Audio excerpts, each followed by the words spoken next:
I was disorientated, helpless. Daddy had been holding me, but since he put me down in the trunk of his car, I had completely lost all sense of time. I had given up screaming when I started to cough up blood onto the floor, my throat becoming so raw and damaged from the smoke and the screaming that any sound was painful and almost inaudible. I wanted to sleep. I was so tired, but again and again the images of my mother's body being slowly consumed by fire and smoke played through my mind. I cried without tears, silently wishing that it was all a bad dream. But I knew, deep in my heart, that I would never see Mummy or my sister again. I didn't know why Daddy had saved me. He could have killed me in the bath. He could have killed me in my sleep. He could have left me to burn alive with my mummy and sister. But I am alive. I don't remember finally falling asleep, and I had no way of telling how long had passed in the darkness. I could hear sounds, hear lots of things outside. Footsteps, voices calling, things being moved, sirens. I drifted in and out of consciousness, desperately thirsty and wanting nothing more than to be held. I don't know how long it had been. Could have been minutes, could have been days. But I woke up to the distinctive shudder of the car starting. I braced myself as the car started moving forward, and I rolled backwards. Something sharp dug into my side, and as I squirmed to change my position, the car hit a bump. I felt the ribs crack on my right side with a sudden surge of pain. The car rolled to a stop, throwing me again into the wall of the trunk. Was it just me, or had we not gone very far? I could still hear the long, whining tone of a truck reversing, the hum of passers-by whispering about the state of the house on the corner of their street. I could hear more clearly from where I was, hear snatches of conversation. Terrible shame, only survivor, such nice people. It was funny how people suddenly noticed you when you weren't there. Only survivor. That had to be me. I was alive. But no one knew where I was, and Daddy, of course. Slowly the pieces started to come together in my head, forming a terrifying picture. Daddy told them he hadn't rescued me.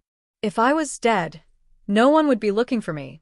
Nausea crept slowly up my stomach and into my throat, brought on by this startling discovery and the pain pulsing through my right side. I retched, but my empty stomach turned over nothing. Maybe if I could let someone know I was in here somehow. I couldn't scream, but maybe they'd hear it if I banged the side of the boot hard enough. I started to reach out with my right arm, but the pain suddenly intensified and I curled up. Not now. No more tears. I had to be good. I had to be brave. I extended my left arm into the darkness, feeling the edge of the trunk not far above my head. The thought of rescue reassured me, and I banged my fist onto the side again and again. The sound that came from the walls was strong. Surely someone would hear it. Someone would notice and let me out. They had to. But time continued to pass, the noises becoming fewer, the whispered hum dying down to silence. I was so desperate for water that I thought I was going to pass out. The trunk of Daddy's car was low, but long. I felt around for a bottle of water, or for anything that I could drink. There was a length of rope tucked underneath what felt like a spare tire, but I couldn't feel anything else. It briefly passed through my mind that, with that one length of rope, I could see my mummy and my sister again. That Daddy would never be able to hurt me. That I could be happy forever. The thought immediately fizzled into an ember. I had more important things to concentrate on.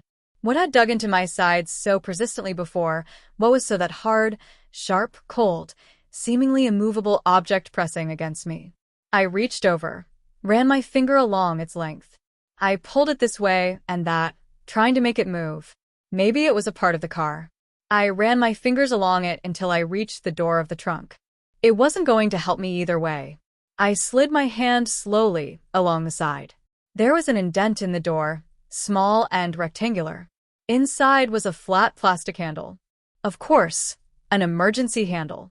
My heartbeat quickened as I slid my fingers underneath it, trying desperately to open it. It seemed jammed, but I kept trying. It was my only hope. Nothing.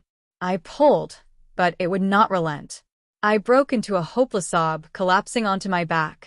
How I wished, right there, that I had my mummy, my sister, anyone except Daddy. Warm, salty liquid spilled in predetermined lines down my face. I tasted it, relived only for a second before the burning set in. One last try. That's what Mummy would have said to do. Try the handle again. I held my breath, my fingers searching in the darkness for the indent. I found it. Slipped my hand underneath. Push, oh God. Please, open. It gave way with a low click, and fresh air flooded the trunk. I breathed it in desperately, and scrambled to sit up. But as my eyes adjusted, I saw that it had not been the handle of the boot that had given way. Standing over me, an unbearable grin plastered on his face, was my daddy. He placed a firm hand on my shoulder, a simple gesture that screamed a single thing: don't move. Be a good girl. That's the way. His unshaven cheek scraped past mine as he leaned in close to my ear. I put my arms up around Daddy's neck, a peace offering, a hug. He relaxed into it, putting his arms around me. But before he had a grip, I shoved my knee into his stomach, hard. Surprised, he stumbled backwards. It was all the time I needed to run across the road and into the ruins of my house. But it wasn't what I needed. I needed water. My eyes darted around, Daddy's approaching figure to the police car at the bottom of the hill. No, he'd catch me. Once again, it was nighttime. A time for baths. A time for stories. A time for dreams. And a time to run. I didn't know where I was going. I'd only ever known the park at the end of my street, but Mummy always said that was scary at nighttime. The house next to ours, slightly downhill, seemed only mildly damaged from the blaze. Police tape lined the perimeter of our house, or what was left of it, and extended into the house next door. Lights were on all around me, casting long shadows everywhere. No one was home. I ran across the street, ducked under the tape, and sprinted into the house through a gap burnt into the timber. The ground was wet under my bare feet as I walked through the house. I didn't know in the dark. I found my way into the kitchen where I was finally able to drink. I was so thirsty, but the water on my raw throat burnt intensely. When I was finished, I crawled onto the counter on the other side of the room. I found exactly what I was looking for in one of the cupboards below me. I sat, listened, waited. Soon I heard what I was listening for. Slowly, one after the other, I heard feet trudging purposefully down the hallway. My breath, misting in the cold air in front of me, was painfully loud, more of a rasping sound, like someone being slowly choked. He knew where I was. But I was ready for him. Now, sweetie, what did I say about running away from me? He was playing with me, this sing-song voice. I couldn't help a violent shiver that penetrated my bones. The figure filled the doorway, taking a moment to stop, to wait, to know that he had won.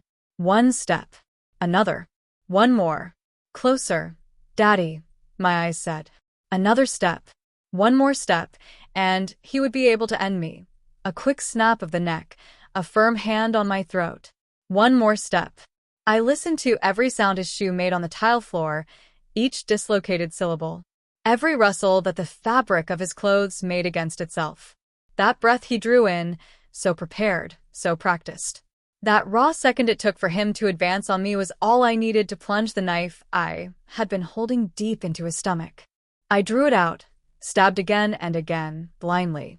The knife glinted silver in a beam of light from the window, half the blade sparkling with a sticky redness. He stumbled backwards, his bellows decrescendoing into nothingness. It was over, wasn't it?